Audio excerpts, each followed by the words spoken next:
Hello, and we are back. Yes, it's been a little bit of time. Um, it's been a kind of a real rough couple weeks, and that's if I emerged and stuff like that. So we're kind of out for the past couple weeks. But everything's kind of better for right now. So let's hope it stays that way. But we are back with episode 10 of Welcome to the Mind of the Shape. And as we see, we already got past that bull crap last time with the Rob Zombie's Halloween's. So now it's time to get into this new trilogy that we got. Starting with Halloween 2018. And as you guys can see, I am prepared. Look at that. Nice shirt. Look at that. Michael Myers Halloween shirt. If you guys want to pick one up for yourselves, you go to Mill Beyond. They got plenty of these there, and like I said, they got other things too. Depending on what you like a horror, so they got all this stuff there. So, and of course, with everything I do, welcome to Mind Shape. Of course, we have the fantastic, basically Britney come back on.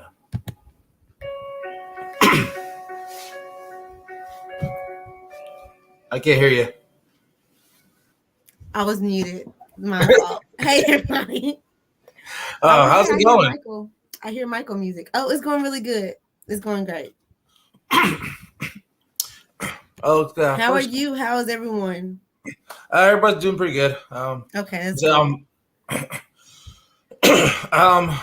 Just so you guys know, for all you guys that don't know, like I said, I really don't talk about personal life very much, but my mother, she has cancer. She's been fighting cancer for 3 years, and of course, she's of heart failure that pancreatic cancer kind of causes. So basically, around her heart keeps filling up with fluid, and they put a window in the first time. It didn't stick, so they had to do another procedure last week Tuesday. But she's finally home now. She got to come home Saturday. She's finally home, resting, and like I said, so hopefully everything starts looking up. Hopefully, so I'm glad she's home. I'm glad she's home though. Yeah, she's glad to be home too. I mean, she's been cooking in the hospital for a long time. Of course, we sit in the bed constantly and everything else. It's not fun. Yeah, it's the noises and then the people in and out checking on you. It's never fun to be in the hospital. No, it ain't. I was there for the past 2 weeks and it ain't fun. Yeah, no. And we got our first comment of the night. Mrs. Shape in the shadows says, Hey, how's it going, Mrs. Shape? Hey. All right, so Halloween 2018, the one that basically after the Rob Zombie ones, we all kind of lost hope. Halloween is like, you know what? They ain't gonna do anything better, anything else. I mean, they can't even get the mask right. We can't get this. We can't get that.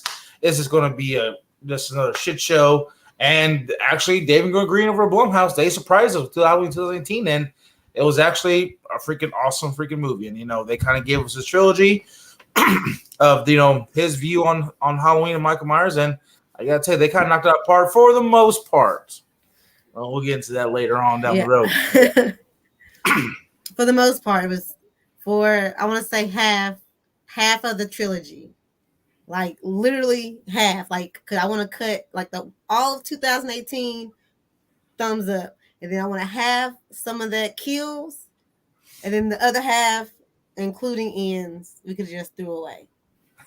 So kills is cut directly in the middle. I want to cut kills right in the middle, and then some of that can get thrown away.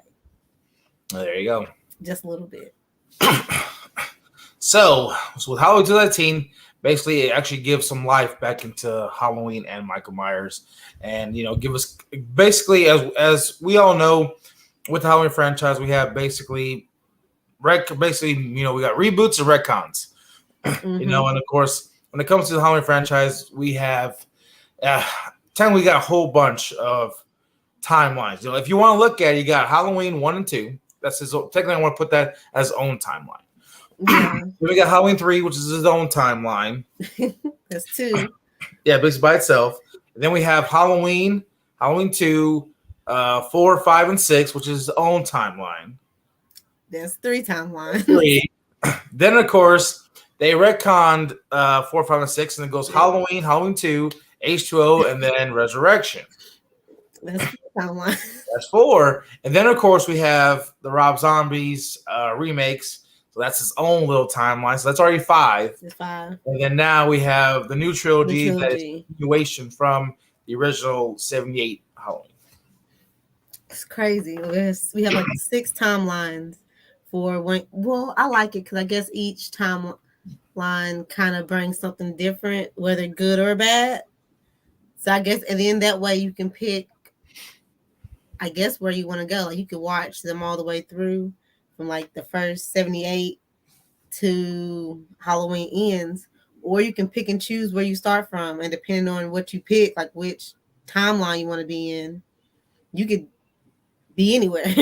Yeah, pretty much. but when it comes to, but see, in my opinion, when it comes to horror, I do believe, like even Nightmare on Elm Street's got this flaws a little bit too when it comes to like their timelines, because in a way they kind of jump from here and there. Like we went from Nightmare on Elm Street 1 to 2, and it's like different characters, and it's like okay, well, where was Nancy at? So we're kind of like jumping around there in a way. Same thing with Friday 13th in a way. It kind of like jumped, here and there a little bit, kind of like, well, who's this character? Why is he here? Why is he there? Well, so it kind of jumps a little bit too.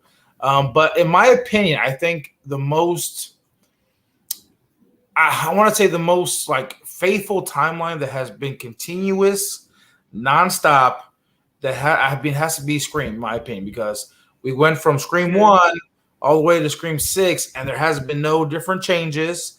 And, we still had Neve Campbell through all four of them, or pretty much still, five. And then of course we got, Scream 6, which she's not in. But again, yeah, but she's still a part of the storyline. And see, Chucky was close.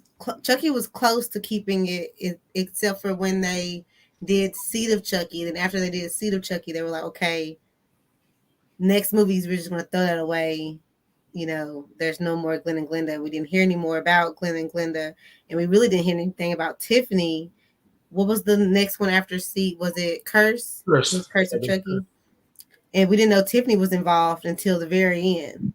Yeah, then we got Colt too, Colt Chucky. And then we got Colt, and then we had the remake, Child's Play. Now we got a TV show.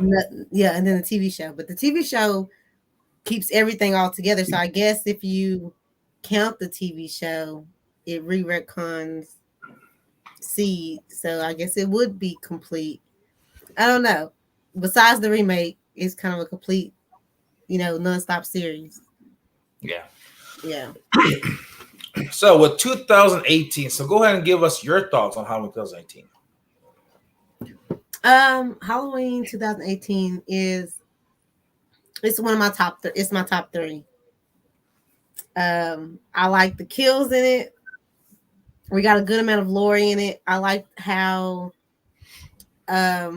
we did get the same kind of beat and path as the original 78, but it kind of was reversing the roles a little bit with Michael and Laurie, which I love that part about it.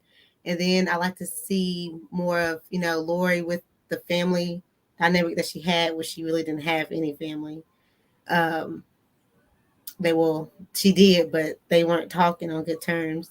Yeah. And I like them bringing in the granddaughter, and I thought they were going to do something with that, and they didn't.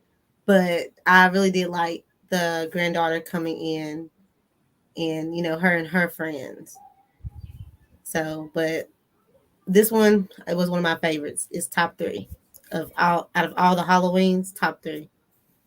Yeah, I mean it's up there for me, top three. Yeah, because when it comes to Halloween, to Halloween 2018, like I said, they didn't know what they wanted to do.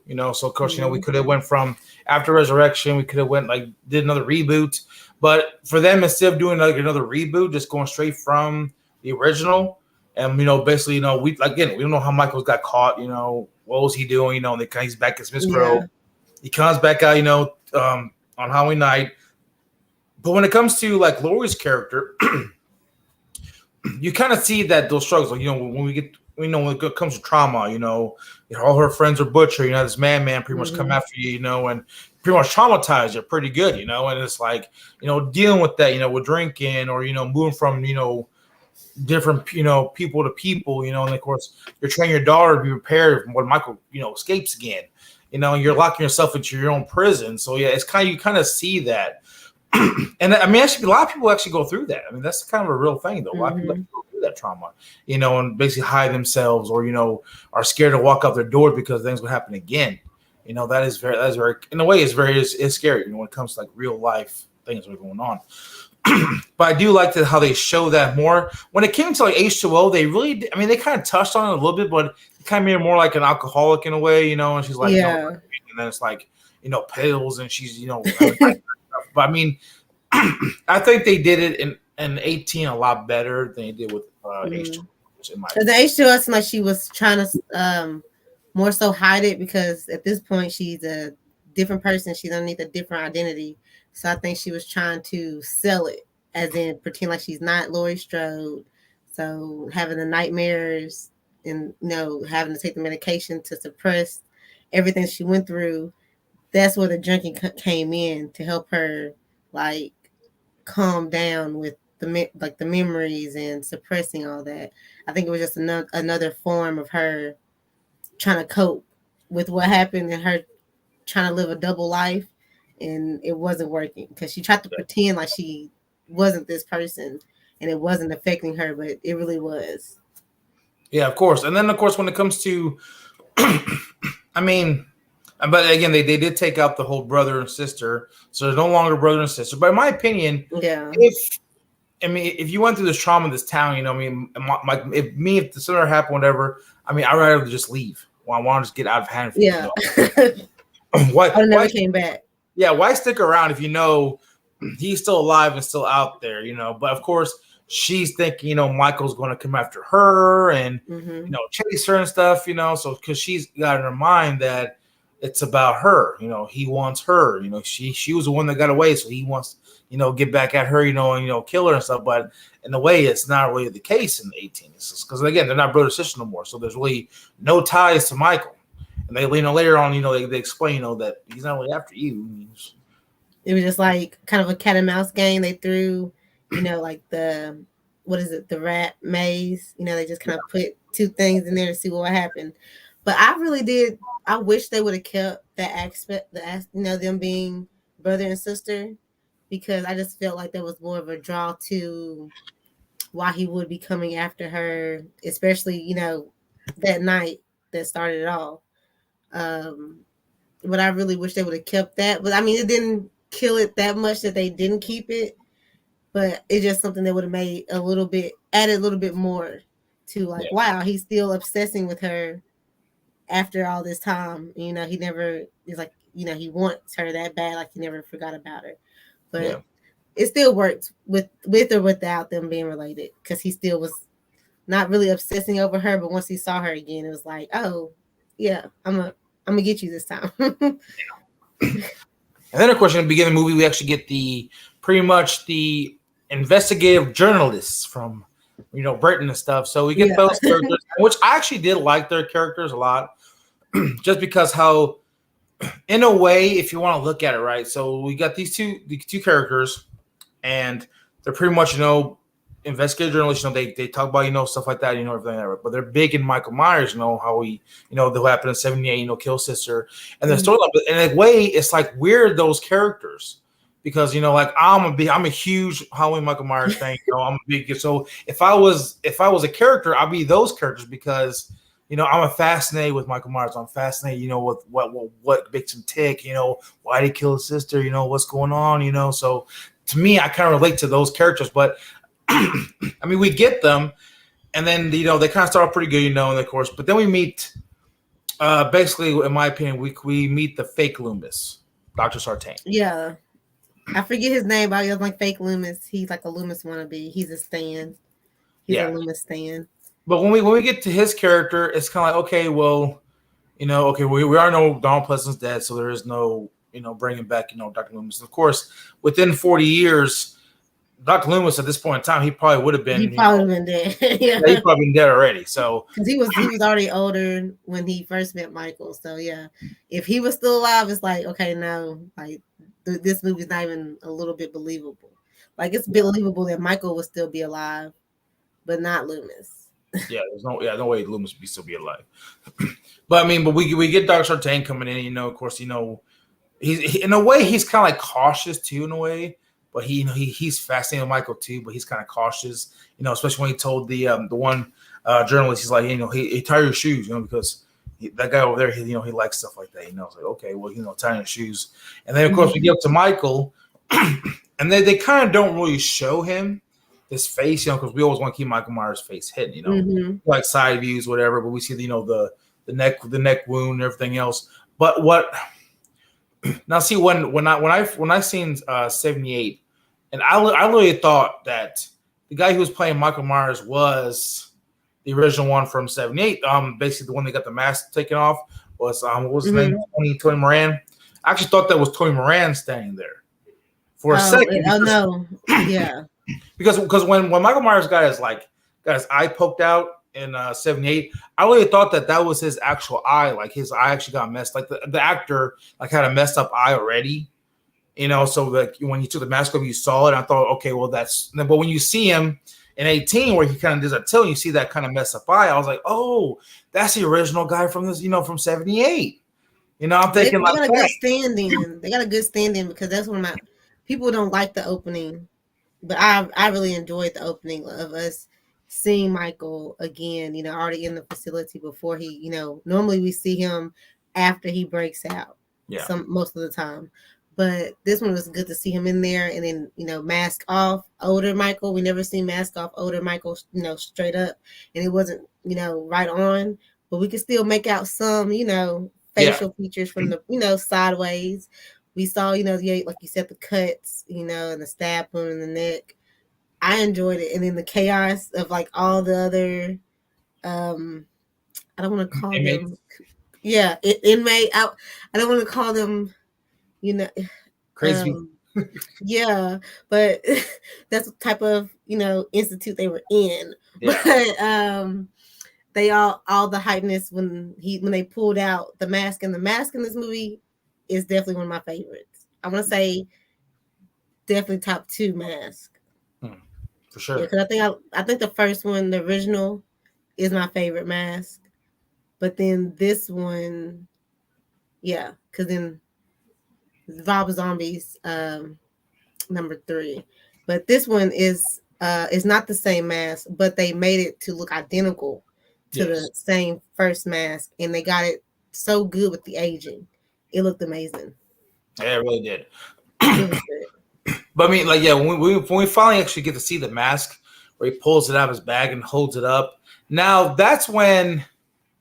Now, once they did that, is when you start to know, okay, when all the inmates are pretty much going crazy, when after you pull that mask out, and then of course Michael kind of looks, right, and that's when everybody had the the theory that just something with that mask, the mask knows, this and that, so we all got those theories out, that the mask is something, and I kind of put my 2 cents into about how Michael's pure evil, but he somewhat transfers some of his evil into the mask. So in the way the mask and him are one, connected, so that's why I still believe that, in my opinion, that Michael Myers is pure evil, and he transcend the essence of evil into the mask. So that way there's not 2 different things. It's basically they basically complete each other. They're one whole. Once when Michael does the mask, he's not really that he's still evil, but not complete until he's got the mask, and then he makes him complete. So that's he's semi evil without the mask on, but with the mask on, he's completely evil.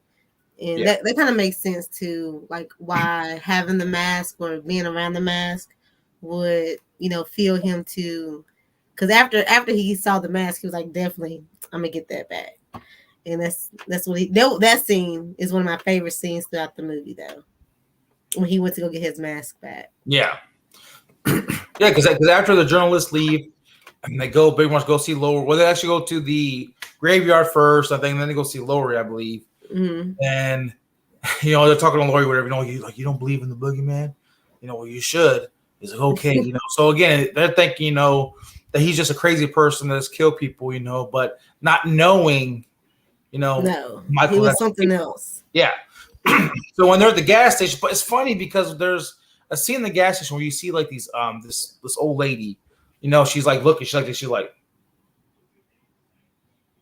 you know, kind of Yes, I don't know. I don't think I was like, like thinking if she was just like not knowing, like maybe extras sometimes don't know necessarily what to do because they're like, I don't have to do too much. I'm in the background, but then they overthink and they like either freeze and like look directly at the at the camera. yeah, I hate when they do that, or they're like doing like stupid movements. Like there was one movie I was watching where a person wasn't eating; they were just barely they just kept bringing the spoon back up and nothing was on the spoon each time. I was like, at least put it in the food. At least attempt to look like you're doing yeah. what is instructed in the movie. Or maybe she was looking at Michael and was just like, yeah, I'm gonna get up out of here. Yeah, pretty much. In a way, I think she's trying to warn him, hey, there's a guy over there. You know, what I mean, Maybe she was mute and she couldn't talk, and that was like her signal with the eyes. yeah. But I mean, we get there, but even before then, you know, of course, Michael Myers breaks out because they're transferring him on. Of course, you know, the night before Halloween, they always got transferred for some reason. Like, hey, it's like, can we not do this a different night? How about the 4th of July? Let's do yeah, it the night before the 4th. yeah, it's like you guys like learned the first time, like, hey, he broke out on basically the night before Halloween. Now we're going to transfer him again night before Halloween. So it's kind of like what are you doing? But let's do it before Thanksgiving. Let's do it, nowhere in October. Let's do it not around that specific holiday. Yeah. But of course, you know, he pretty much breaks out. You know, he kills pretty much most people on the bus, well, not the inmates, but pretty much like the guards or whatever. And then, of course, you know, he kills the one kid's dad. And of course, now this was actually kind of a first in a way, you know, that we actually seen Michael kind of actually kill. Yes. I mean, because we never saw it. Yeah, but he was going after his niece, trying to kill her and stuff, but we never actually got to see it. You know, actually him, you know, actually attempting, you know, actually really killing. He never really actually did anything. I mean, like he grabbed her and he tried to kill her, but he didn't. He never succeeded. Yeah. But oh my God, that got me. I was like, he wouldn't do it. He's gonna just throw him out. But oh my God, I was like, he did it. Like that shocked me. I was like, they actually went through with that, and I was like, okay, this is definitely gonna be a different movie. but this, like I said, this is the first time we see Michael actually killing a kid. You know, I mean, I want to say he's a kid. I want to say he's probably like around like a 13-year-old mark, like 14. Yeah, he was still in his teens and like basically early teens in a way. So he wasn't like, you know, like a 10 or 8-year-old and Michael just, you know, snapped his neck. His voice was still crackly too. Because like when they were doing the whole little talking scene about how he really wanted to be dancing instead of hunting, his voice was cracking the whole time. I was like, oh, he's at least 13, fresh 13 maybe. But yeah, I was like, he's still a kid. That was sad. But then we get to the gas station, and of course, this is when Michael, of course, gets his coveralls, his boots, and then, but it's like he knows where she's at, so he goes in the bathroom. But this is the scene I love because she's like, you know, oh, somebody's in here, and he's just kind of like stalking away, like he's just like going back and forth, like he's not really like, he's kind of basically playing with her, you know, kind of like, of course, he puts his hand over, and then he drops the tea. And then he's trying to break in, and she's like, she goes, you know, and hides everything. He grabs her and stuff. And then, of course, we get Aaron, the other guy. He comes in, and he sees the aftermath. Yeah. He's like, Michael, you know, but then he tries to beat Michael. But again, Michael took a crowbar to the face and still came back up and basically killed Aaron, then killed her. But that's gotta be, you know, very heartbreaking. You know, you're basically just got the crap kicked out. You're pretty much about to die, but you got to sit there and see Michael, you know, choking your girlfriend, wherever she is, you know, and then you're like slowly dying too. It's like, man, that's got to be rough. Yeah, but she wasn't moving fast enough because, first of all, to be on a public bathroom floor like that, you would need to be moving quick because I wouldn't want to be down there that long. Because, it's like literally death or public bathroom floor. And it's just like, Michael, it's a public bathroom floor. Like, you might have an easy body right here. Because I don't think I can. I don't know if I can do it. I'll be an easy body. Like, hey, Michael, just let me, you know, clean throat. Take me out real quick. Yeah. But I really like the beginning part before Michael went in there because you could see when she said initially she was going to the bathroom and when Aaron went in to pay or whatever, you could see Michael in like the far back beating the Oh maintenance yeah, yeah. When she was, mechanic in. I was the second time I watched it, I saw it. I was like, oh snap! You see him in the back the whole time. yeah, he's like, mm. Yeah, He's just like, smashing his teeth. I was like, oh god, that's where he got the teeth. I was like, that's where he got the teeth from. I was wondering where he got it from and probably the or other guy, when he did it. probably he got the teeth from the other guy too. Because remember, he smashed the one guy's like jaw in. Yes. And Oh, he that was probably picked up his teeth too. Like, okay, I need your teeth too. It's like I need 62. I need 62. But then, of course, we get to the scene where Michael gets his mask back. Now, I mean, that right there, when you see Michael, open the trunk up, he pulls his mask out, he puts it on, and he basically shuts the trunk, and he looks up, and we're like, okay, there's a mask. That's how it looks. The original Michael Myers is back. This looks incredible. Like then that right there, we already knew. Okay, now we're actually getting to where we're supposed to be at. The past film should have been at. Yes, and I was like, no one was around though this whole time. Just no one saw him getting the mask. No one saw him putting it on. No one was driving by and saw. Because I would have saw drove by and saw that, but oh, I'm gonna just stay in the next town over. Like I'm out of the state now. By the time if I saw that, I mean I might call and give a heads up to the sheriff, but normal they wouldn't do anything until too late. So. But then we get to other characters too, like Allison, the granddaughter, and of course we got Karen and her husband, and of course Cameron, and of course Cameron's best friend or whatever he is. But when it comes to Karen, Judy Greer, I'm not really a big fan of Judy Greer. I didn't mind her. I didn't mind her in Cursed, the Christina Ricci werewolf movie Cursed. Yeah. I didn't mind her in that at all. But when it came to Halloween, it's like she got no like facial expressions when she talks in a way, or too much, like when she was like until like she was telling Allison about her her childhood, whatever. It's just like a blank pale face, like yeah, no emotion, like I mean, if I was saying if I had a trauma like that too, where my mom was be like. AC in the world, we got to, I got trained, and I'm in this, whatever. That Rambo boot camp style. Yeah, house. I would have been more like, for my kids, I'd be like, like, hey, I never really, told you about my childhood, with your grandmother, have something a little more, deeper than the way she was like, I never told you about my childhood. Yeah, it was just she's really more of a comedian. Like, well, not even a comedian, but she does really well with like more, comedy or drama type movies. So it's like I haven't seen her in a lot of horror movies. I think the only thing recently I've seen her in is Ant-Man. Besides Halloween. Yeah, she plays Scott's ex-wife. Oh yeah, that's right. Yeah, so like you see her in all the movies, you just don't see her as much. But she has like kind of okay parts, like they're kind of funny, or yeah, she's okay. But when it comes to her as Karen, I really didn't care for her that much. And then of course, I mean, I did care. I did like Annie Matchak, playing Allison, and trying to talk to Lori, but hey, Michael ain't come back, you need to let go and everything else. And then of course we get to the friends too, like their character stuff. But when we get into all those characters. In a way, like I feel more, I care more about like Allison, like Lori, and of course Hawkins. I actually care about those three of the characters. Yes, Hawkins. Yeah, when it comes to the other characters, I really didn't care much about if they actually lived or died. In my opinion, I really didn't care about those characters. Yeah, no. So I was really thinking Karen was going to die this movie. I wasn't really too invested in Kim. The only part of her character that I really liked was the aspect that she did not celebrate Halloween.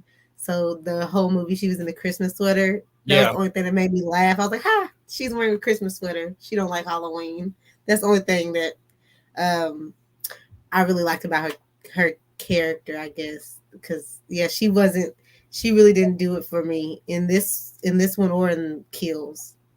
I just they could have picked someone else and maybe it would have brought more life to the character, but she didn't really bring much to it.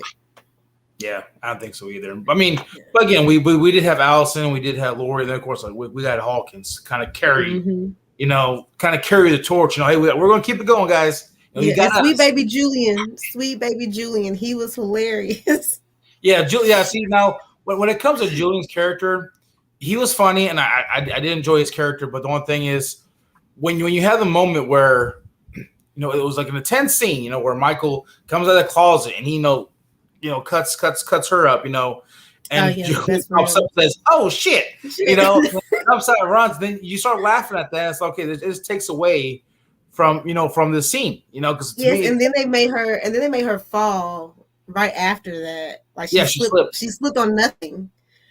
Well, I mean, when it comes to hardwood floors and your socks, I mean, sometimes those are kind of slick. But man, I was like, girl, you ain't got no grip socks on. Like, you didn't practice this at all. No, she didn't. No, she didn't think about, run and slide out of, what was it? Risky Business. I would have slid on right down until I got to the stairs and I would have looped and ran down the stairs, but she did not make it. No, she didn't. And then, of course, I did enjoy where the boyfriend comes up and he was like, "Fuck this," and he grabs a knife. But we don't get to see his death scene because it was technically like a reverse Bob death. Yeah, because he was stabbed up too. Yeah, which would be awesome to see that. And then, of course, Michael's in the house. Lori, hears about so she runs down there, and she sees Michael in the window. Now, when she sees Michael in the window, basically in the mirror, that is actually Nick Castle, the original Michael Myers. And he's actually I saw that. Yeah. So he got to. So that was his cameo in Halloween 18, which was pretty. It was in a way it was like kind of again passing torch to James U. Courtney, which I did enjoy. But in a way, I kind of wish we kind of got more of a look at Nick Castle's Michael. But again, I wish we got more scenes like that of what he did in the how he did in the original one, like more scenes of him standing in a doorway. Or how that scene was of him standing, looking like he's standing right there in the window, but it's really him in the reflection of the mirror. I wish they had more scenes of him doing that because he did that was like him. Like he is technically the shape that we all, we know. And that would have been good to have more of him in there. Just doing those parts alone, if they were to just have him in there. Yeah. We got Jason Dyer in the chat. Says, just stopping in to say hi. Love the channel. Thank you, Jason. Hey.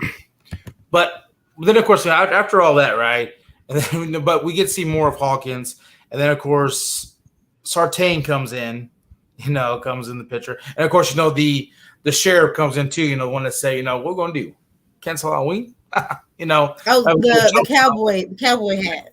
Yeah, but then we get to see like a little bit more of what happened at 78. Like how Michael Myers got captured. Of course, he explains to Lori that Hawkins was the one that caught Michael. Talked in right there, yeah. Yeah. Well, in a way, he did. He said he was one that actually arrested Michael. So it's kind of like, okay, well, you were there for that. What happened there? Like, where'd you find Michael at? Where was he at? How this happened? How did you arrest Michael on that night? But then again we get Lori saying, "Oh, you're the new Loomis," stating that this is like the new Loomis in a way.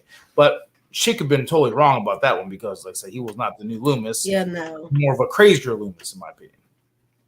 Yeah, it's like it's like a Loomis if Loomis all of a sudden instead of wanting to put Michael down, he was like, you know what?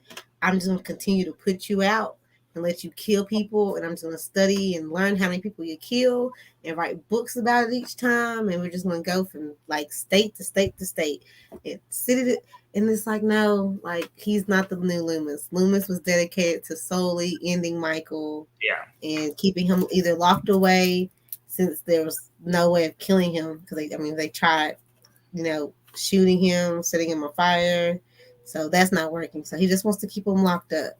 So Yeah, this isn't the same thing. He's kind of obsessed with just the aspect of. I think he just wants to like be the one like how Loomis was out in the wild, yeah. He seeing wanted. him actually doing it. Yeah, he wanted to see it. He wanted to feel like, of course, he even said, he wants to see what joy Michael gets out of killing. He wants to see that. And then, of course, in a way, it was kind of like foreshadowing Halloween Ends with Corey's character because way Mm-hmm. Dr. Tan was talking about that, about what joy he gets out of killing. He wants to see that. He wants to feel that. You know what I mean? So then, of course, then you're getting the corruption now. In a way, he's like kind of in a way corrupted because of telling like evil, or whatever that he wants to see what it's like. And then of course we get the scene where they hit Michael. Hawkins hits Michael with the car. And of course he's you killed or whatever. He's like, I'm still blow his brains out, move out the way. And then he takes this like little penknife and then stabs him in the neck repeatedly, and then stabbing him. And then he's like, this is what it feels like. And he puts a mask on, Yeah, So yeah, so it's again a way that was kind of like foreshadowing Halloween Ends with Corey, in my opinion. I can kind of see that. That part was kind of funny. Well, not the him stabbing Hawkins, because that shocked me. I didn't think he was going to do that. I thought maybe he would possibly like get Michael and Lori in a room and just like lock the door, trap them in a room, and just sit and watch. For him to actually like try to take someone out, that got me. But when he like, put the mask on and like popped up, it was like a little kid in a Michael mask. I was like, it made me laugh immediately. I was like, wait a minute, what? Why do you have?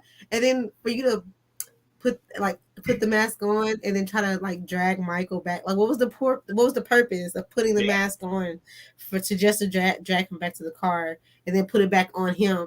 Like, it was just so much. And then him explaining to Allison how he spent all this time just wanting to know what it's like and this and that, and then for him to stop the car and be willing to let her escape over knowing what Michael whispered to her.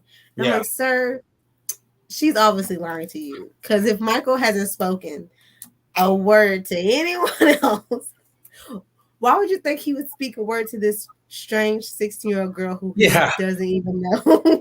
And he doesn't even know at this time that's Lori's granddaughter. So that further makes no sense on what will make her so special.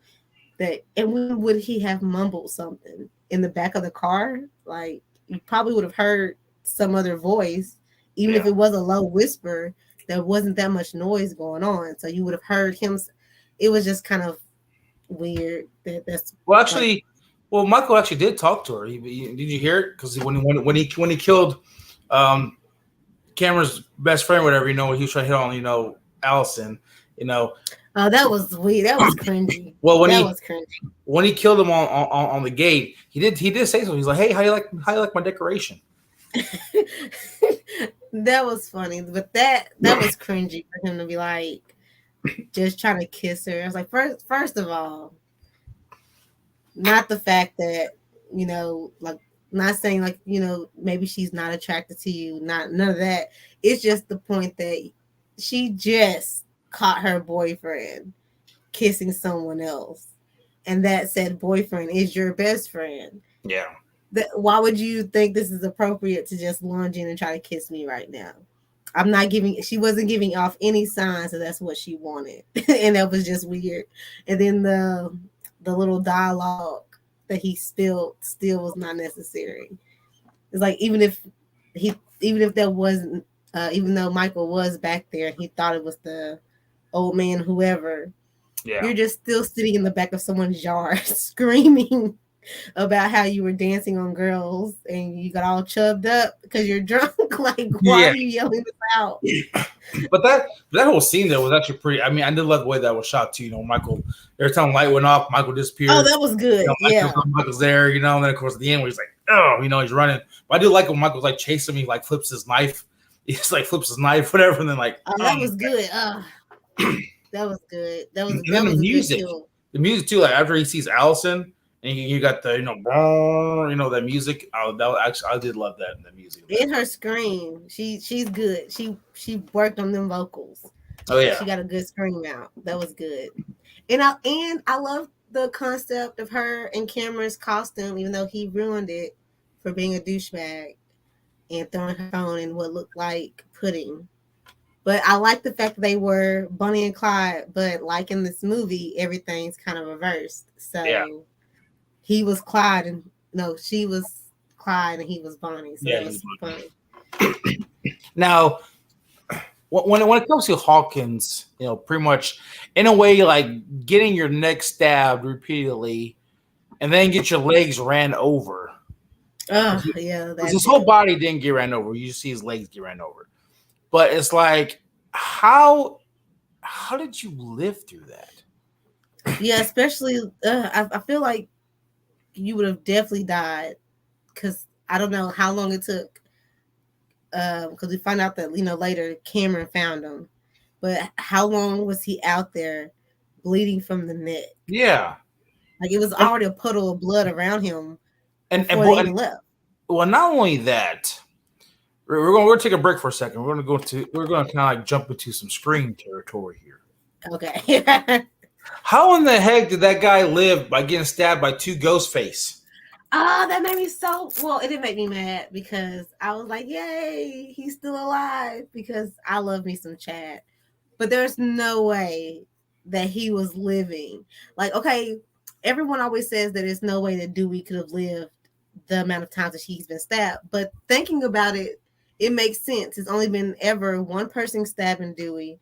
And the second time he got stabbed, it was in almost the same spot in where he got stabbed the last time. So, like they said, the scar tissues were really saved him from, dying. But the thing is though, Dewey only got stabbed like once, maybe twice.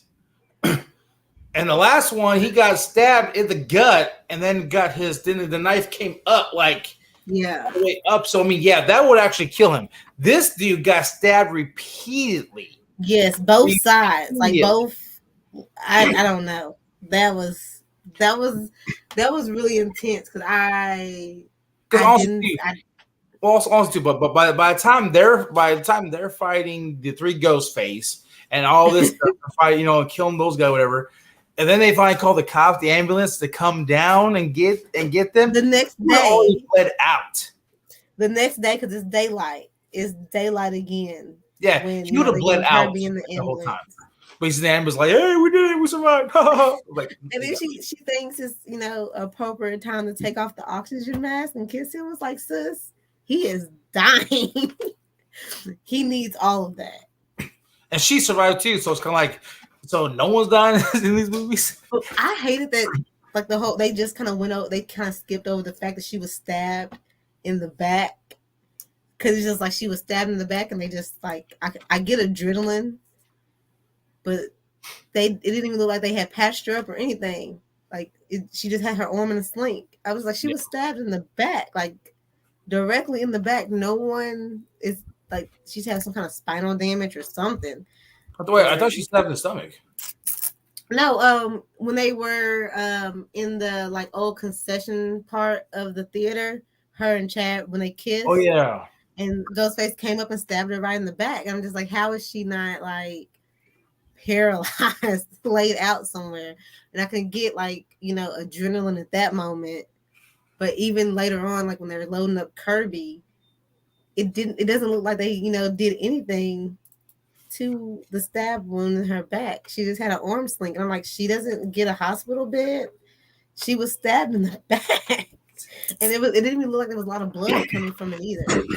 Now, but it's like every time someone gets stabbed in the stomach, it's like bubbling. See, now that's what Scream took from the new Halloween trilogy is people get stabbed multiple times and they can actually live. Yeah, because Chad should be out of here. Hawkins should have been out of there from 18. Like I said, he only got stabbed in the neck, repeatedly stabbed in the neck, and you got your jugular and everything else there. Unless Dr. Sartain was like a terrible, like he missed all the vital points. You think he would because he's a doctor, so he would know. I mean, come on now. And then with Chad, it's just I still don't see because like they're puncturing lungs. I'm pretty sure they got the heart because it's like they were stabbing pretty hard, really fast, and it was both of them. And I just don't see how Chad is still Yeah. alive, you know. And I really want, and even in that movie, how is Chad and Tara because they got the worst of it throughout five. Yeah. Chad and Tara did. How are they just like a year? This is like a year later, just walking around normal, no limp, barely any scars. Tara should at least have a funny little walk. Her leg got snapped. Her hand, was cut like so much, and they just look perfect. They look perfect. Chad looked buff, like he, worked out over the summer, and it's just like how when you were literally stabbed, like you're like, Chad got the worst of it. I just don't understand. But it's the movies. I'm glad you saw Scream 6. Yeah, did you at least enjoy it? Yeah, actually did enjoy it. I mean, I want when we do a ranking, I got a place for it in my ranking already. Okay, are we just doing like just all of all everything combined Scream ranking, or are we gonna break it down into different sections like? Well, it depends. I know Helmington we go about an hour with but we go about an hour with Helmington, so we'll probably just do ranking of the movies, whatever, like where we put the movies at, and maybe talk a little extra. Okay.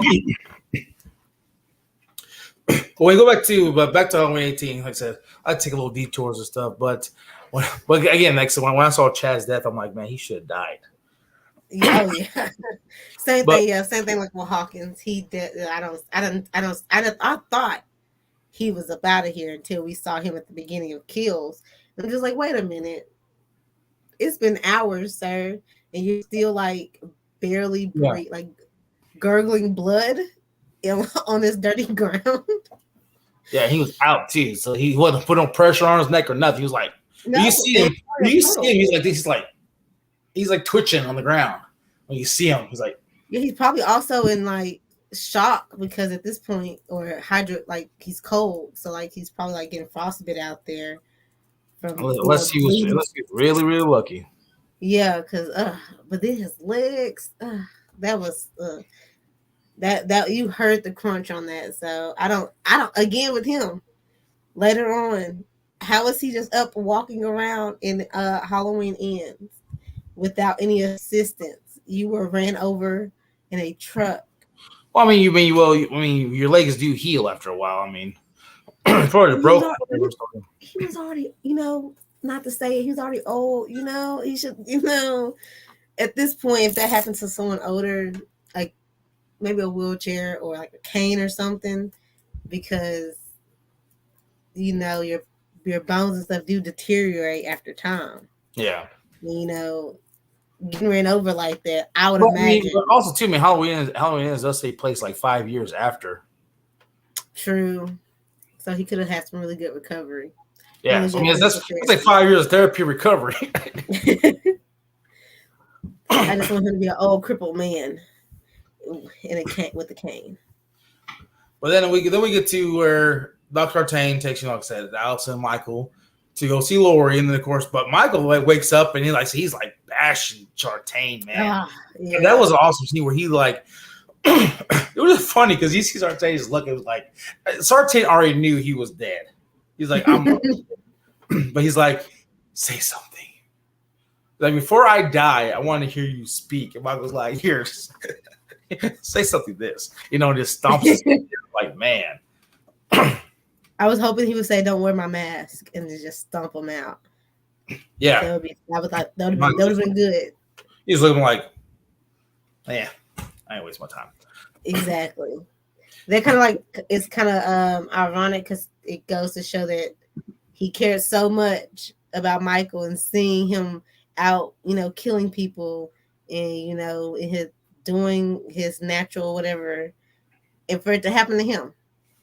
And he still was trying to get intel while he was getting murdered. Yeah. But I said that's when Michael pretty much like knew where Lori was at, And then he kind of he kills the two officers. Well, I did like how he turned the one officer basically into a pumpkin. Carved his eyes and his mouth open, and everything. But then we get to like kind of in a way like the showdown between like Lori and Michael. Michael's in the house, gets in the house, and he's like, of course, Lori and Karen, they're pretty much like underneath the house, pretty much. And Michael's kind of roaming around and stuff, and they said, but Lori comes out, trying to find Michael, which it was pretty cool because every time she checked the room, she hit a button, and that was the gate he's at. If he was in there, he's gonna be trapped in there. If that he was smart. That was smart. I like that idea. That even since the whole movie has been pointing us to her, being ready for Michael. I love that even her house, she had it to where that was like if he was in a room, she looked inside, she closed it. That I love that part of the house chase scene. Yeah, but again, when we find she gets to like the last room where Michael's pretty much at, it's pretty cool because Michael kind of already knew. Well, I mean, he didn't know, but when he got to that bedroom and he saw all those mannequins just standing around, he's like, "Oh, this is a good place to hide." He's all like hiding, behind one of them. And when she goes to the mannequins, you see Michael push the one mannequin out the way and then pretty much grab her and start attacking her. Then we get that scene, and then of course, she bit Michael's hand after she blew it off. He's like, "Oh man, what the?" You see him, he's like, when she bit him. He was like, yeah, because when you see, he's like this, but he's like, okay, and then he grabs her, and then of course she tried to stab him, but he ends up stabbing her, and he throws her off the balcony, and then of course we get the awesome scene to where it's a callback to the '78. Instead of Michael be on the ground, it's Lori. So then when Michael looks over the balcony, and then of course he heard Allison. Allison screaming, yeah. Allison come in the house, the grandmother, and he kind of does this, and he looks back, and she's gone. He's like, "Oh, you're playing my game now," So then he goes back in the house, trying to find, find her, but then of course he stumbles upon, Allison and Karen, and man, Michael Myers is like freaking strong. And he's like, and he, throws the island down, and then of course got Karen like, "Oh, I can't do it." At first I was like, girl, get it together. I was like, get it together. He is there at this point. This pep talk that you're doing, saying you can't do it, that's out the window. You have no choice now but to do it. Yeah, and then Michael pops in. She's like, "Gotcha," and then he shoots him. He's like, "Oh man, I got shot." Then of course we get the scene where, again, another callback '78 where how Michael came from behind Lori in the shadows. But you see Lori come behind Michael. So Happy Halloween, Michael. And, she stabs him. Gets him, and then of course they got a little tussle, and he gets knocked down. And then of course he's trying to get back up, got Karen, but they actually trap him down in that basement. And that's why they say, this is not a, it's not a, it's basically not a house. It's like a trap. This whole place was built for a trap for Michael. And then of course they lit it up on fire. Yeah, they set everything on fire, and of course they leave. We see Michael, but again, when you see the house burning, and they're like walking to the road, to get somebody to help. They go back to the basement, and Michael's gone.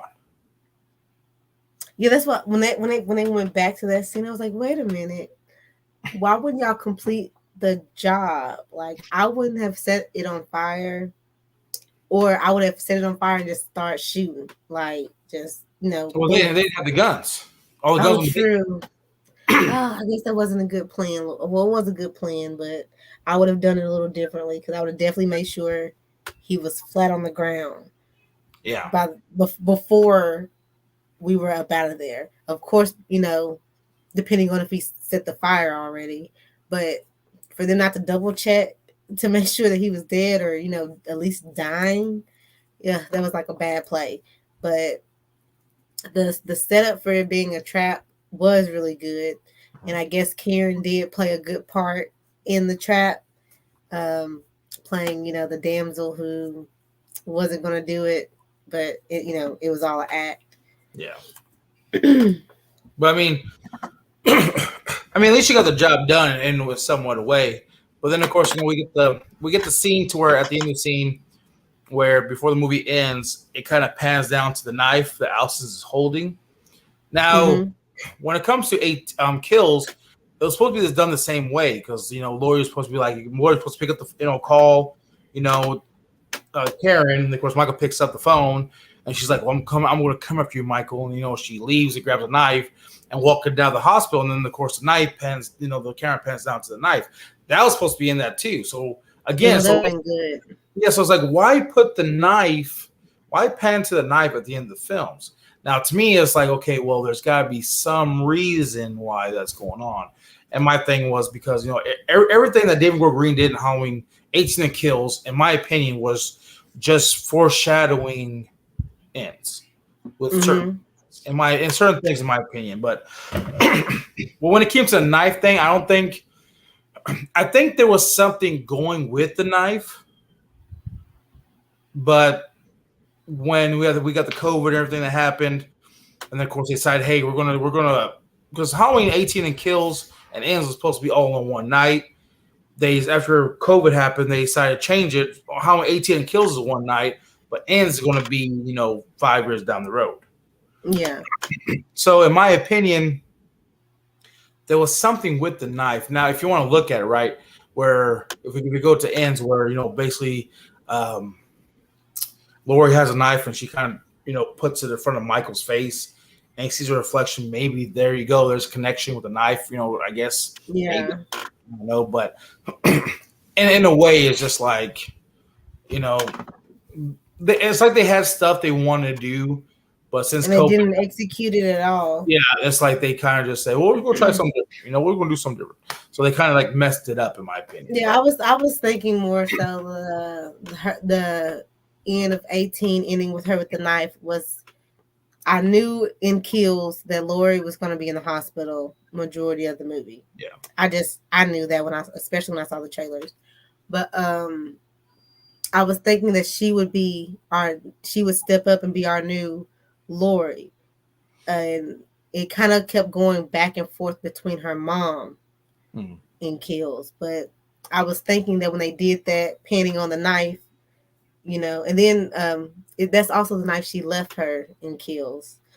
Why, I don't know, but I would have rather had the knife myself. But I was really thinking the knife was like just showing us that she's the new Laurie. Like she's the one who's now, if Michael does come back, she's going to have to be the one to take over, who's going to have to like protect, grandma, because grandma's going to be out.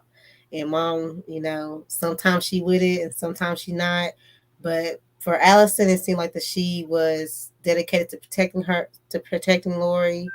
And now that she knew that Michael was real and this was like something they should be worried about, then I thought that they were saying with the knife that she's going to now be just as prepared as Laurie was. Like she was going to be, get into her Sarah O'Connor and like go home, suit up, and go out there. But that kind of happened, but not fully. Yeah, and then again but when they did that, especially with Kills 2, was supposed to be at the end, but they decided to cut that out. And, we got the end. We got the we got the extended cut, which had that, and then of course we got the regular cut that was in theaters. But if they extended cut with that scene where you see the knife, in my opinion, I pretty much thought that when they were doing the Halloween, and it was all supposed to take place in one night, I'm thinking that was the knife that Laurie and Allison was going to use to kill Michael together. You know what I mean? So, again, like I said, they hinted at stuff so much, but of course, again, when COVID happened, COVID kind of fucked everything up. So it's kind of like, yeah, I would have really enjoyed it being all one night. And if that was the case for, each one to end with, somewhat of, it being focused on the knife, and then how it was an end where, it did end up being Laurie and Allison with the knife taking out Michael, that would have been perfect. That would have been like a perfect trilogy ending for it to have been all that one night, day night of everything happening in with that same knife from that same moment with Laurie, Michael, and Allison. Yeah. I think it'd be awesome. But again, when it comes to Halloween 2018, I think they actually nailed it with 18. 18 was really good. I really enjoyed 18. Like the kills were good. It was good chase scenes. The music was amazing. Um, I liked that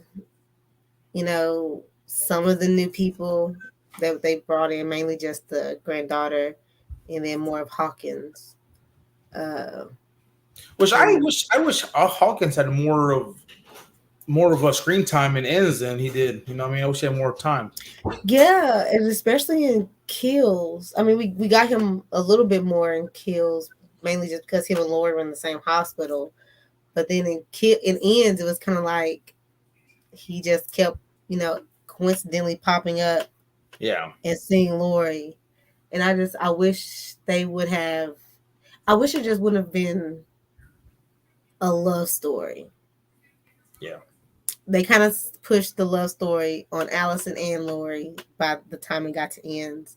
And I liked the fact that they had that sprinkled um in kills, with them in the hospital having that conversation about how he tried, one night to talk to her, but he knew that she liked Ben Tramer.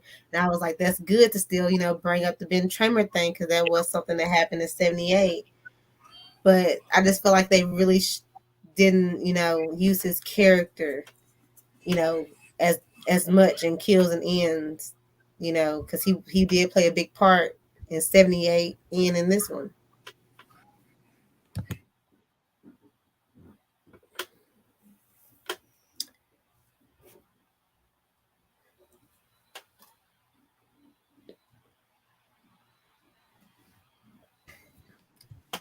I saw, but he got TV on a little too loud. He had his door open, so I told him to shut the door. Oh, But yeah, so I wish. I mean, I enjoy Hawkins' character. I wish I kind of did more with him in ends. You know, or actually, maybe him like sacrifice himself for Lord or something. You know, give him like a bigger role than what they gave him in ends. But I mean, I said they were focused too much on Allison and Corey, and it was. that was ugh. I was, I mean, and at first I was like, okay, we're going somewhere with it. I thought maybe it would have went a good direction, but then it just kind of fell off, and I was just like, ugh. I thought it was going to like the direction of, okay, Corey taking people that have bullied him, made fun of him or whatever to Michael, and then him, trying to win over Allison. She had the cop who was following her, or if anyone, the people who was bothering her at work. Like I was like, okay, that would be good for him to be doing this to try to win her. But then when she sees that, it's him, well, it's not him, but it's Michael and him helping. That would have been good to tie in together, but they just made it like this just love story, and he was just doing it just to try to replace Michael, and I didn't like it. I didn't like the forced love story that they were doing with them. but we can all thank Halloween 2018 for bringing back the other slashers. Oh yeah, 2018 was really good. Yeah, because I mean, it brought back the other ones, brought back Scream, brought back Chucky, the TV series. Now Oh it's yeah, like, it brought back everyone and showed that you can, you know, take from the original, but not necessarily, have it be an exact remake. yeah, Because this is somewhat of a remake, but it's a different storyline. yeah, Just like how Scream and Scream 2022 kind of a remake, but 2022 is its own storyline. yeah. But I give 18 pretty much a 10 out of 10, pretty much in my opinion. Yeah, it was really good. It's definitely a 10 out of 10. I Only thing I really didn't like about it was some of the body characters, but that's why they're body characters. That's what they're Try there for. see him get butchered. So That's all you gotta see. Once they die, it's like, okay, you fulfilled that role. yeah, Now let's get on to the main people that have actually contributed to the movie. pretty much. But anyway, it's kind of getting close to that time, guys. But also, before we head out, if you guys don't know that myself, basically Brittany, and Helvington, we do have a podcast that'll be what we're going to be doing next week called. We kind of came up with it's called the Horror Outcast Podcast, and I actually got the intro already made and ready to go. So I'm gonna let you guys see the intro for the Horror Podcast. So hopefully, you guys enjoy it. So we'll see you guys in a bit, and here it is.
Hey, that There was it is. good. So you guys got to see the intro for the Horror Outcast podcast. That will be next week, Monday. I'm kind of excited for it. Me too. And then, like, you just seen Scream, so now we can actually talk about it because I've been really holding it back. Because I didn't want to spoil it for you, and I was like, dang it, I'll have to wait till they watch the movie. It finally popped on Paramount Plus, so I got to watch it. Oh yeah, it did just come out on Paramount and stuff. All streaming services. Yeah, I got Kirsten in chat. Says, "Hey everyone, how's it going, Kirsten? Hey, how you doing tonight?"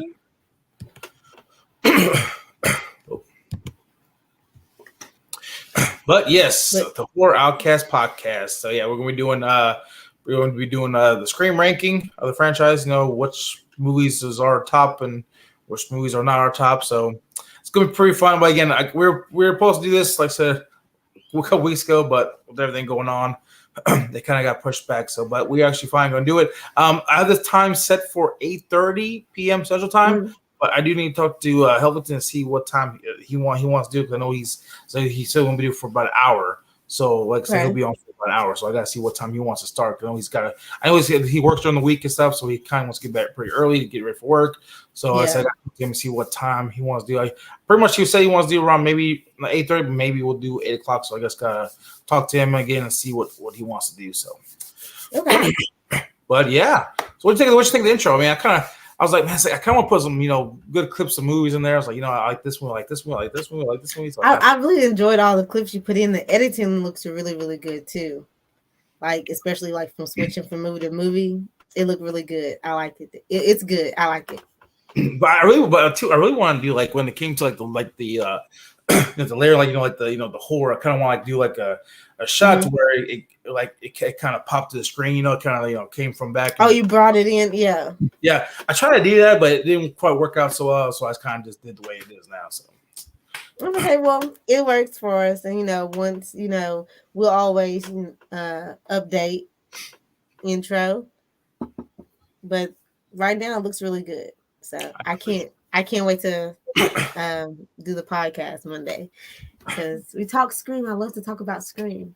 There we go. Yeah, we talk about Michael Myers around this channel and a couple other things, but like I said, it's always that's what the Horror Rockcast podcast is. We talk about everything. Talk about Halloween, talk about Friday 13, Nightmare Scream. We talk about pretty much everything over there on that channel. Yeah, that's good. And then I've been helping out, with the Helvington channel. So I've been coming up with my own type of segments to do. So I've been actually reading on and looking at a lot of movies. So I can't wait to see which different movies we'll talk about, because hopefully it's something that I've seen and have read a little bit on. So I can't wait to see what other movies we do. But I'm really excited that Scream is gonna be our first one, and we're gonna do a ranking on it, because I did have to, whoosh around some things since we have 6 now. So we have to, clear around my little Scream chart. It's a hard decision to, place them in ranking. Yeah. But again, I appreciate you coming on again. And of course, like I said, everybody, please go subscribe to our YouTube channel. Please go to her Instagram and follow her on Instagram. Like I said, you won't be disappointed on her channel. I mean, like I said, I've seen a lot of her stuff, man. It's pretty much awesome. Of course, she does have an awesome intro now too. So I do, and I love it. I've been using it too. I've been trying to use it more also. I use it when I just uploaded a video on YouTube, and I added it on there. So I like it. So go check it out. Go see the new intro. I love it. Yes, please do. And again, everybody, thank you all for stopping by and then watching this episode. Again, next week we do have the Horror Rockcast podcast. Very on time right now, set for 8:30 p.m. Central Time. And then after that, of course, the week after, we'll be doing episode 11 of Welcome to My Shape. Of course, we're talking about Halloween Kills. But again, thank you everybody for coming. And always remember, shape is always in the shadows. Always. There, everybody.